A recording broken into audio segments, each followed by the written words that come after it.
నమస్తే, యాస్ట్రో మార్గం ఛానల్కి స్వాగతం. నా పేరు Vijayalakshmi, Vedic and KP astrologer. ఈ వీడియోలో 2026 ఏప్రిల్ మాసం 12వ తేదీ ఆదివారం నాటి దిన ఫలితాలు. చంద్రుడు ఈరోజు మకర రాశిలో శ్రవణ నక్షత్రం 3-4 పాదాల నుండి ధనిష్ట నక్షత్రం 1-2 పాదాల వరకు సంచరిస్తాడు. ధనిష్ట నక్షత్రాధిపతి కుజుడు. ఈ కుజుడు మీనరాశిలో సంచరిస్తున్నాడు. అయితే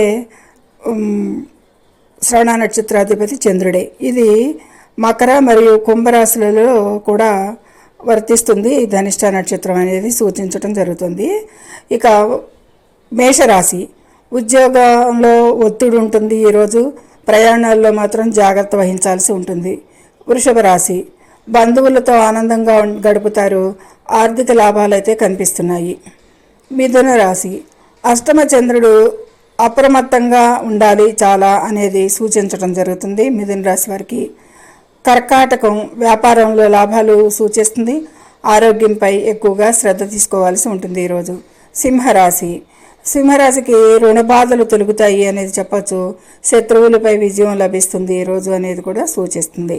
ఇక కన్యారాశి, సంతానం ద్వారా శుభవార్తలు, సృజనాత్మక పనుల్లో విజయాలు, నటన, మోడలింగ్ రంగంలో వారికి మంచి అనుకూలతలు ఉంటాయి. తులారాశి, గృహ వాహన కొనుగోలు ప్రయత్నాలు అయితే ఈరోజు వీరికి ఫలిస్తాయి. వృశ్చిక రాశి, చిన్న ప్రయాణాలు అనుకూలం. ఆత్మీయులతో ఎక్కువగా కష్టంగా ఉంటుంది అనేది సూచిస్తుంది. ధనుసు రాశి, కుటుంబంలో మనస్పర్ధలు వచ్చే అవకాశాలు కనిపిస్తున్నాయి. ఆచితూచి వ్యవహరించాలి.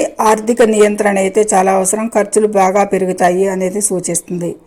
మకర రాశి, మానసిక ప్రశాంతత లభిస్తుంది. ఈ గృహంలో శుభకార్యాలకు అవకాశం.